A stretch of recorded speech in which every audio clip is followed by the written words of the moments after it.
this video, I'm gonna explain to you guys a guard method that I've been using for many years that's helped me get where I am today. I always start with my guideline. As you guys could see, I try not to punch it in a lot. I don't have to because my trimmer blades are fairly close together. Not completely zero gapped, but they are pretty close. Another technique that I use is not using my shaver at the beginning of the haircut. There's a reason why I don't do it, and I show you guys at the end of the video.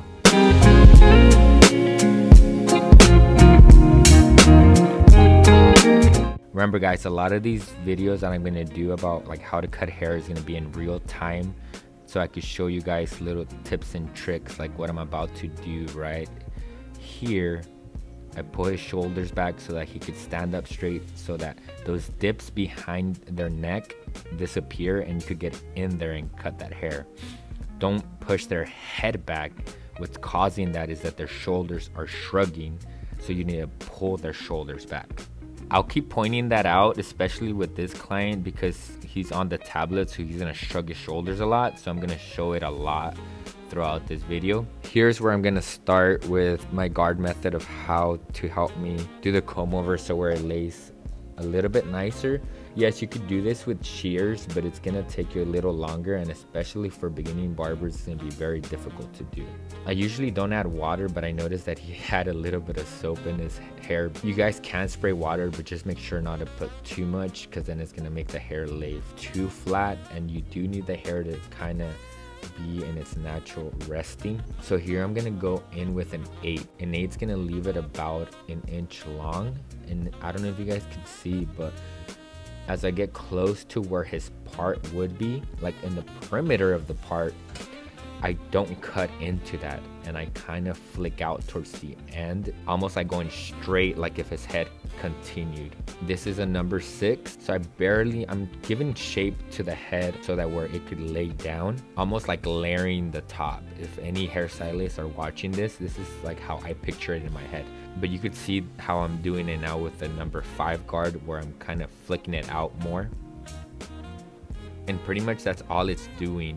For you guys to mimic that same steps with the shear work, first of all, you'd have to have a good amount of experience, and it would still take you a little longer, which is why most barbers rather just do clip over comb, which creates a lot of weight, and then it's difficult for the client to comb their hair. Next, I'm gonna be doing the hard part. I'm using my Wall 5-star detailer. I still haven't cut where my thumb is at right now. All of that piece of the hair is still pretty long to how he came in naturally. I never cut that down until I'm done with the part.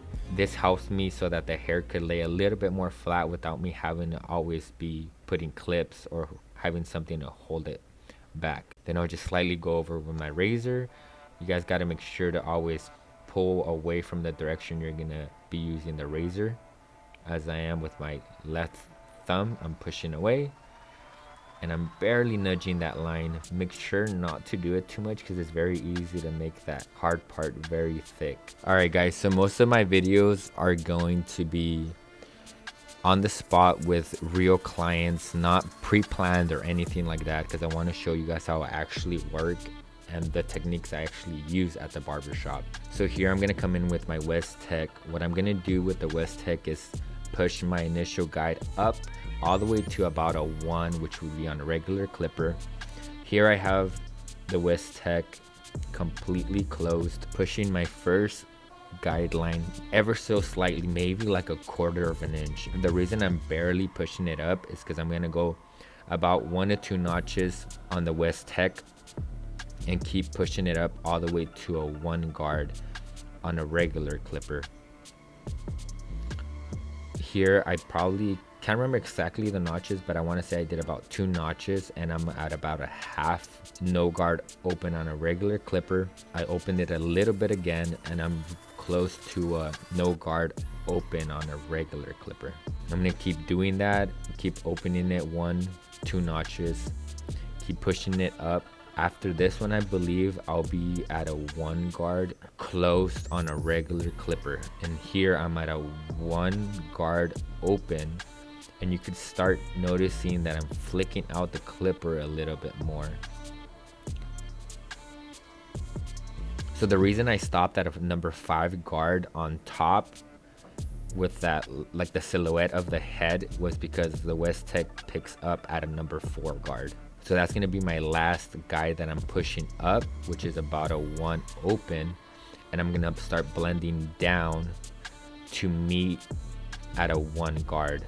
Here I'm going to go over the perimeter of the head as even as I can. I'm gonna go as high as I am on the left side, the same on the right side, so that when you look at the client, both sides are even. A lot of beginning barbers are afraid to make the side that has the part the same length as the opposite side. So like on my client, the left side, I went in with the number 4.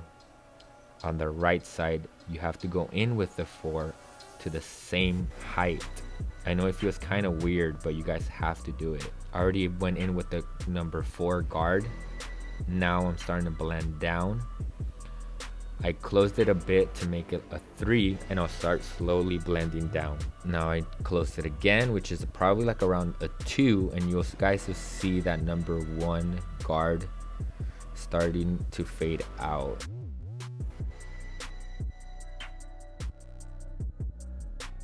One more notch and it should completely get rid of that number 1 that I did.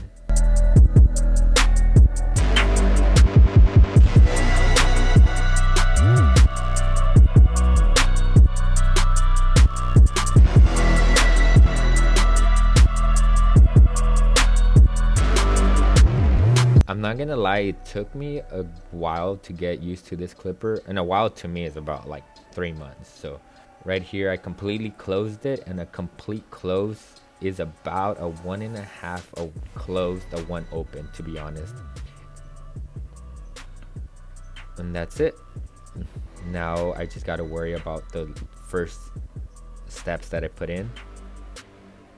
Now I'm gonna have the Wested clipper open. I noticed that it wasn't cutting as much as I wanted to, so I closed the lever a little bit, and I'm just gonna work around the head. I try to do no more than like 2-3 passes per step.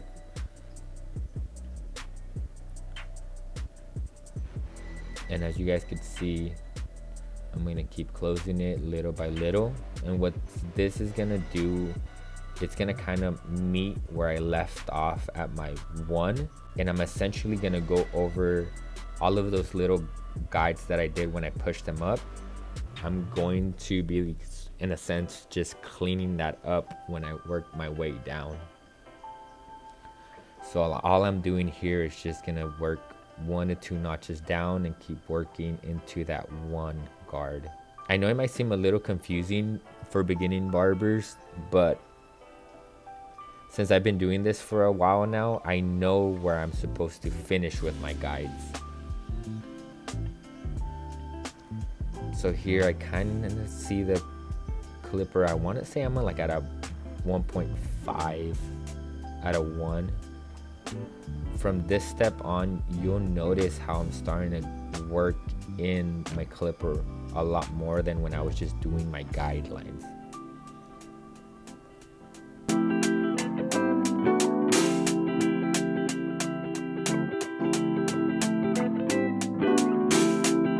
As I get closer to finishing the blend, I sometimes notice that I run out of space. This happens to a lot of beginning barbers.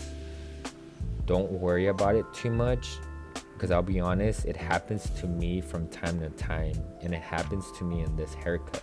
Not too much, but I get picky with it. The thing you guys need to learn to do and not be afraid is to bail trying to finish the fade, because you're not going to be able to finish the fade because you're going to run out of space.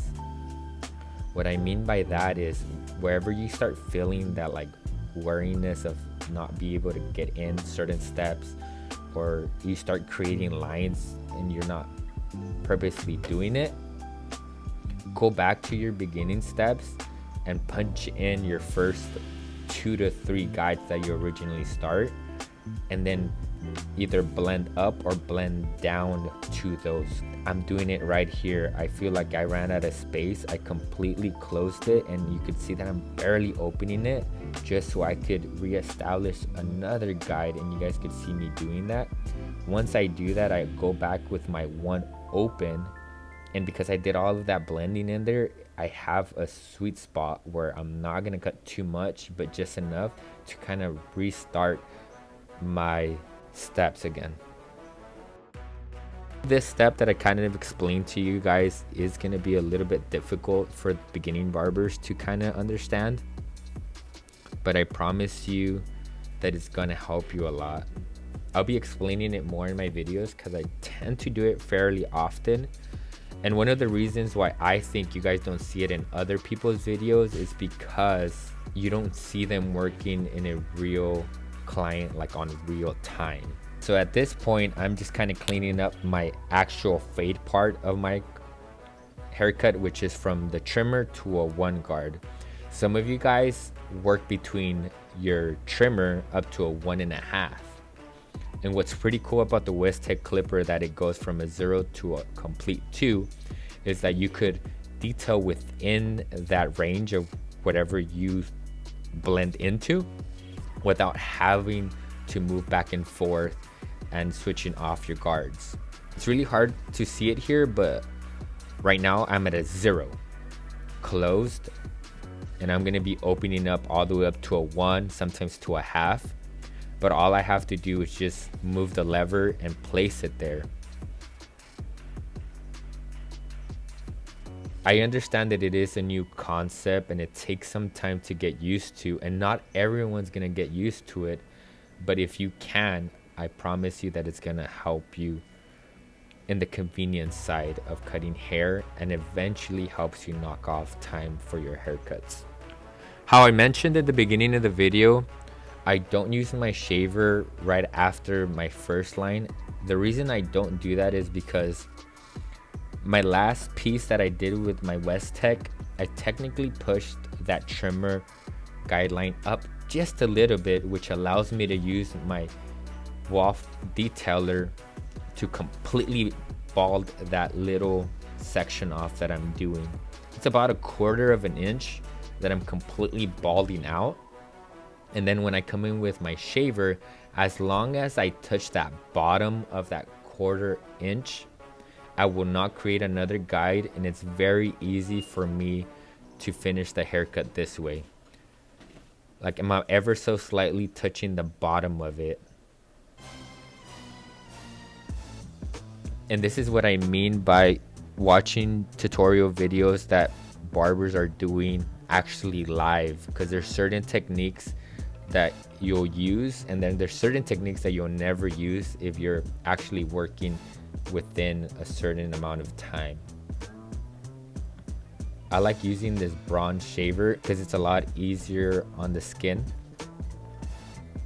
especially with smaller kids. And you could see that I did that again, where I pushed his shoulders back so that I could get into those little crevices that get created in the back of their necks. That's usually because they're slouching forward and it's creating those dips in the back of the neck. So an easy way to correct that is by pushing their shoulder back for them. If they still have it a little bit, push their forehead back after you push their shoulders.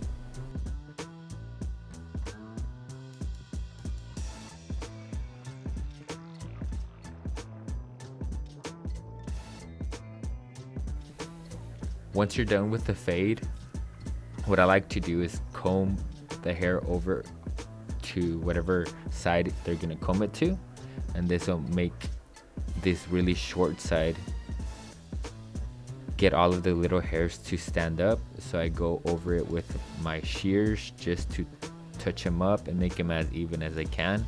What this is gonna do is that if the kid or the parents ever comb the hair to his right, they're not going to overlap, and they'll still be able to see the part pretty clean.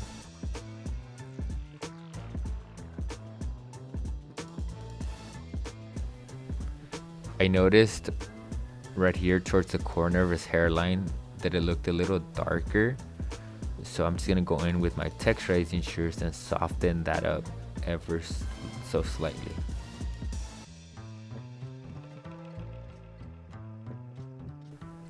Right here, I'm just going over his C cups with the straight edge just to make them a little bit more noticeable.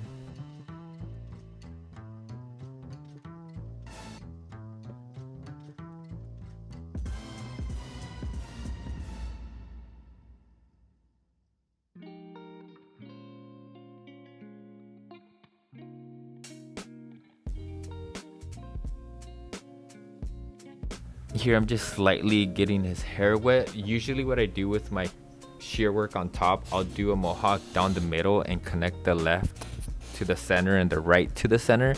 But since I did that different technique at the beginning where I went in with my guards, I'm just gonna follow the longest piece that I left with my number 8 guard. And I'm gonna pull it straight up to a 90-degree, everything that I'm gonna cut. Usually I wouldn't do it like this. After connecting the left side of his hair to my number 8 guard, I'm gonna go to the front and connect his front pieces to the 8 guard, but still leaving his fringe or the front of his hair a little bit longer than the rest.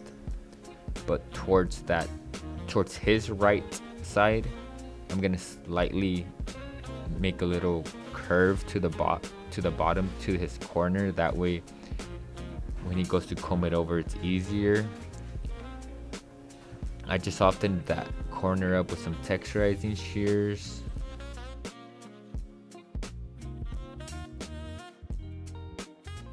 So here I'm just dusting him off real quick with the compressed air, trying to get as much hairs as I can out before I apply product. The gel that I usually use is just this Johnny B gel. So what I do is I grab my comb and I grab the gel with my comb.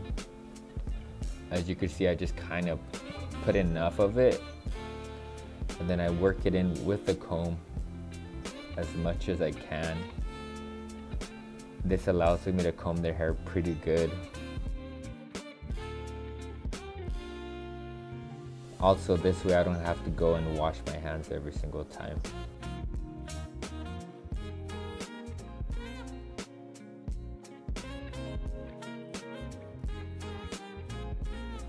Here I'm just trying to comb his left side. It's not too much because it's really short. So you could see here that I start from the back, combing slightly forward to the right. And because of this technique that I used with the guards, that I was able to layer all of that right back side of his hair pretty well, is what's gonna allow me to comb his hair and so that it could lay completely flat even on shorter hair. Here I'm just gonna pick up the front of his hair a little bit, give him the last little touches. And we are all done.